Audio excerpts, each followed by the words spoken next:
Chico Xavier um louco pelo fato de ele conversar com quem já morreu?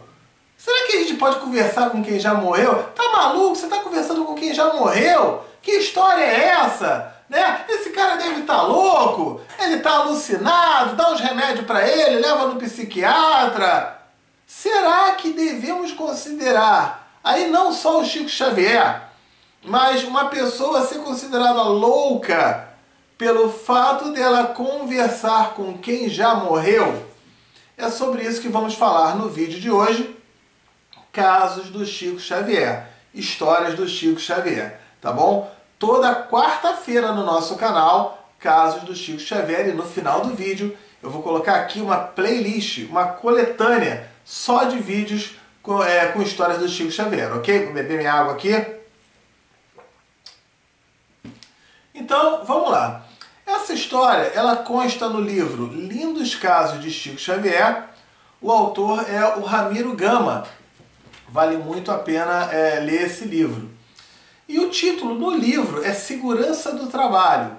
Mas eu estou indo já lá no ponto que toca mesmo, né? Seria ele considerado louco por falar com quem já morreu? E a história é a seguinte. Eu vou fazer a leitura e nós vamos fazer os devidos comentários, tá? Então ele diz assim: atendendo às instruções do Emmanuel, Emmanuel foi o mentor do Chico Xavier nesse trabalho. Não confunda mentor com anjo da guarda. Nós temos vários mentores que trabalham conosco numa determinada missão. O nosso anjo da guarda, o nosso guia espiritual, ele já é aquele espírito que nos acompanha durante a vida inteira, ok? O mentor, ele está numa determinada missão, num determinado objetivo. Não está o tempo inteiro necessariamente. E ele pode também se afastar para outros trabalhos. O anjo da guarda, esse sim está conosco. O Emmanuel, por exemplo, ele já entrou em processo de reencarne enquanto o Chico ainda estava vivo aqui na Terra. Né? Olha só, o anjo da guarda já não teria essa situação. Estaria com ele até o final da vida. Só para poder identificar isso aí direitinho, tá? Separar aí as coisas. Mas, atendendo às instruções do Emmanuel, Chico iniciava os trabalhos no Centro Espírita Luiz Gonzaga, em Pedro Leopoldo, né?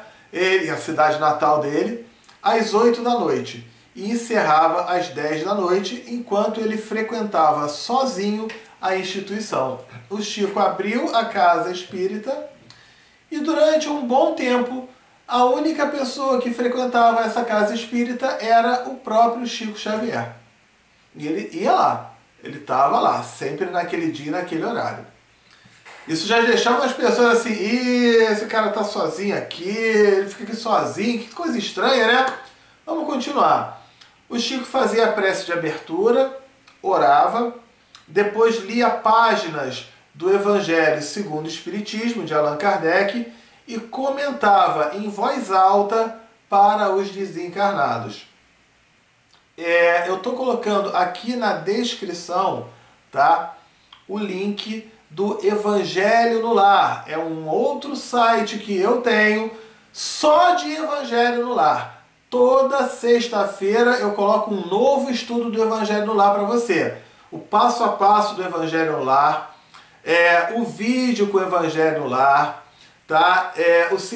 O texto do Evangelho, o texto da página de preparo, o significado das palavras mais difíceis, tudo mastigadinho. Tá aqui na descrição o link para o Evangelho no Lar. Entra lá que eu tenho certeza que você vai gostar, ok? Mas, e uma das coisas que se fala no Evangelho no Lar é que ele deve ser feito em voz alta. Desculpa, mesmo que você esteja sozinho. Por quê? Porque muitas vezes os espíritos, eles estão acompanhando o estudo e eles estão ouvindo você, ok? Mas Sérgio, mas o espírito, ele não pode ouvir também os outros espíritos que estão ali juntos? Nem sempre. Dependendo do padrão vibratório e da frequência vibratória dele, é igual uma estação de rádio. Ele não consegue ouvir, ok? Então é como se fosse assim, quer ver? Imagine que nós temos aqui um rádio do meu lado. E aí, para o rádio pegar, você tem que sintonizar numa estação tal, para você pegar as músicas daquele rádio. Mas, por outro, se você sintonizar na estação certinha, você vai ouvir as músicas daquele rádio. Mas uma coisa é certa, sintonizado ou não, e até se o rádio estiver desligado, eu que estou do teu lado, você vai escutar eu falando. Então, por isso se faz o evangelho no lar em voz alta. Às vezes o espírito ele pode captar sim a transmissão, né, ou o estudo lá do plano espiritual. Mas se ele não consegue, ele pelo menos consegue escutar aqui de mim, que eu estou do lado dele. Por isso ele é feito em voz alta. Nessa comparação aí que eu fiz, né, foi um exemplo aqui que eu inventei agora. Espero que tenha dado para entender aí um pouquinho essa história do rádio, tá?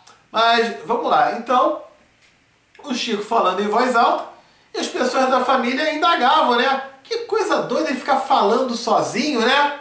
E aí o Chico Xavier ele explicava, ele falava, é porque tem muitos espíritos frequentando a casa.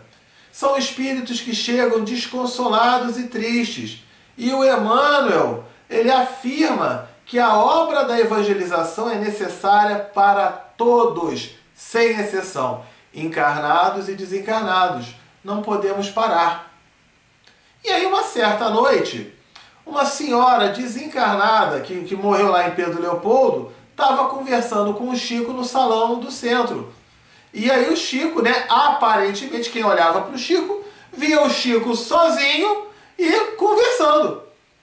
E o Chico falando, né, tenhamos fé em Jesus, minha irmã, não se desespere, com a paciência alcançaremos a paz.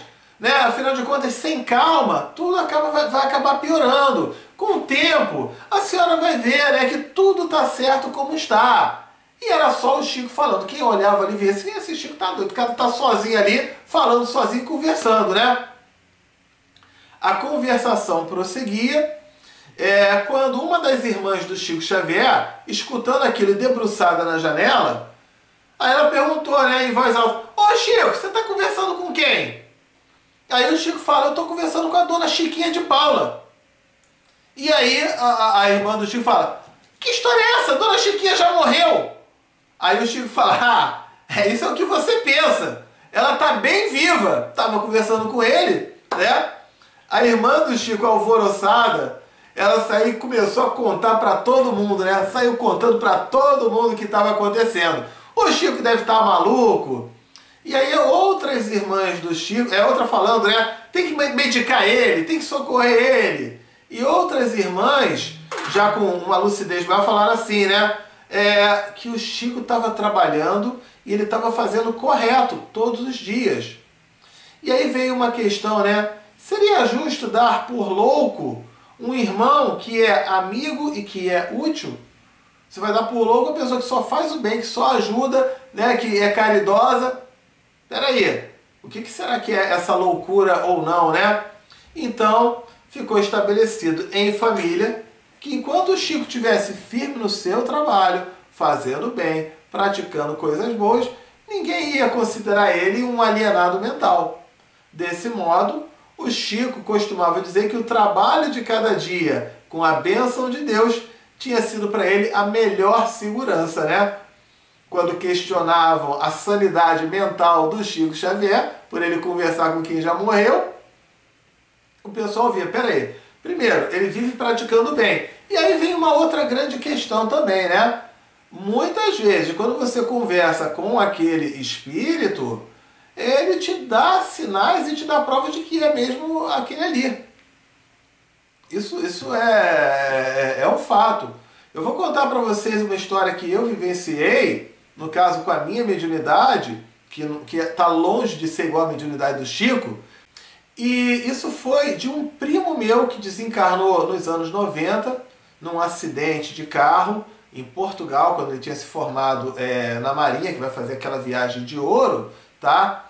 E muitos anos depois, isso foi em 95, acho que foi em 95, por aí, isso foi em 92, por aí, tá? E o que acontece? Em 2000 e pouco, na casa dessa minha tia, eu psicografo a mensagem desse meu primo. E aí o que que ocorre? Nessa mensagem, poderia estar vendo. Era um primo assim, um familiar, sabe aquele familiar que você só se vê no Natal? Oi, tudo bom? Vamos combinar alguma coisa? Vamos, a gente nunca combinava nada. Né? Na prática era bem assim, raramente a gente saiu. Se a gente deu 10 saídas juntos, foi muito, numa vida inteira. De sair junto, me lembro na infância, depois dos 10 anos de idade, acho que a gente... Uma vez ele tinha uma casa de praia, que eu ia de vez em quando, mas de sair mesmo, passear, muito pouco. Foram 10 saídas, foi muito. Então, pouco contato. Mas ele manda numa psicografia, ele tinha 2 irmãos, e ele fala, né, diga para aqueles moços que eu os amo. E eu vou psicografar, e na hora de eu botar o C cedilha da palavra moço, a minha mão travava. E travava, eu falando, tá errado, eu queria botar o C cedilha, tá errado, minha mão travava. Eu falei, vai travar, vai ficar assim mesmo. Vai ficar, né, diga para aqueles mocos que eu amo, então, né, tá bom. E quando a minha tia recebe a mensagem, ela começa a se emocionar. Porque eu achava que era moços, falando referente aos irmãos, mas era mocos mesmo. Porque o militar gosta, volta e meia, o militar fica chamando o outro de mocorongo. Então ele chamava os irmãos de uma maneira de brincadeira de mocorongo. Aí ele, para abreviar, ele chamava de moco. Olha só que coisa, né? Então, foi uma questão de você entender. Outra vez, já passado um bom tempo, chega esse meu primo conversando comigo e ele diz assim, diga para minha mãe que hoje é uma data muito importante. É uma data muito importante. E eu fiquei quieto, né? Eu fiquei assim, caramba, será que é aniversário dele? Ou será que é aniversário da minha tia e eu não sei? Que eu nem me lembrava das datas do aniversário. Eu até liguei para minha mãe e perguntei, é aniversário de alguém? Aniversário de casamento? Ou alguma coisa assim, né? E não era nada. Mas bom, vamos lá, ele mandou esse recado, eu vou falar para minha tia. Eu falo com ela, a minha tia num primeiro momento, não, hoje é um dia comum, né? Eu fiquei, caramba, né? Fiquei quieto. Meia hora depois a minha tia me liga e fala assim, hoje é uma data importante. Essa é a data, a última vez que eu vi ele. Foi no dia que a gente foi, que ele embarcou lá, né, no navio, e para nunca mais vê-lo novamente. É uma data importante.